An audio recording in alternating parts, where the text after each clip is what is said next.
You won't believe what happened on a day that started just like any other, and if you're watching this right now, don't even blink, because what I'm about to tell you will pull your heart straight into the center of this moment. And before we begin, take 1 second, just one, to like this video and subscribe to Goodness Hub Stories, because today's story carries a truth that can flip your entire view of people upside down. It all began in a shining marble-floored bank lobby, where a long line of customers waited, tapping their feet, glancing at their watches, sighing in frustration, but among them stood a woman who seemed strangely still, almost like she was afraid to breathe. Her clothes were worn, her sandals frayed, and her hands kept trembling as she held a tiny cloth purse close to her chest. Her name was Miriam. No jewelry, no phone, nothing but a folded paper and a bank card she had guarded for years. She stepped forward slowly, quietly, trying not to draw attention, but even then, people stared. Some with curiosity, some with pity, some with condescending smiles. And then there was him, Danish. A millionaire by fame, fortune, and ego. He walked into the bank surrounded by 2 assistants, his cologne reaching the entrance before he did. He laughed loudly, joked about investments, bragged about his profits, and complained about standing in line. His watch alone cost more than what Miriam had earned in 10 years. Yet destiny has a strange way of putting opposites side by side, and that day, Danish ended up directly behind Miriam. When she didn't move fast enough, he cleared his throat loudly. When she fumbled with her purse, he scoffed.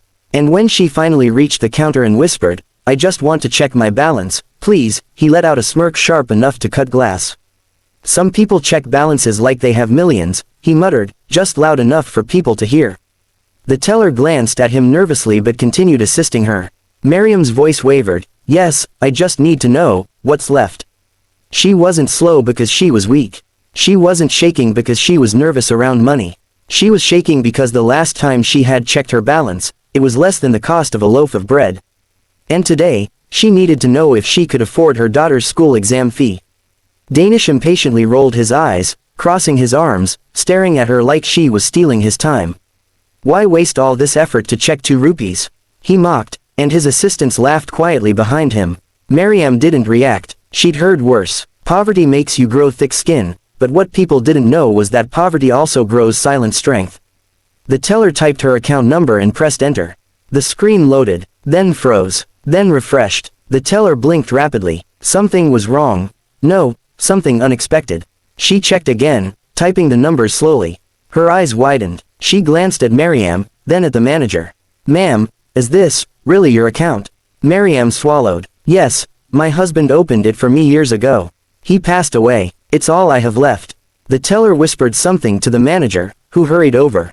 Danish leaned forward, smirking. "Maybe the computer feels sorry for her," he joked. The manager cleared his throat. "Madam, you might want to sit down." The entire line shifted. People craned their necks. Even Danish straightened up. Miriam clutched her purse tighter. "Please tell me, how much is left?" The manager turned the screen toward her. For a moment, no one breathed. There, on the bright bank screen, was a number so large Danish's smirk instantly died. 48,980,000 rupees. The bank fell silent. The assistants froze. The customers gasped. And Danish, in complete disbelief, stumbled backward. "What? How? This must be a mistake," he blurted, but it wasn't. The manager explained. "Madam, your husband worked for a construction company for 27 years. Before he passed away, he had shares in the company.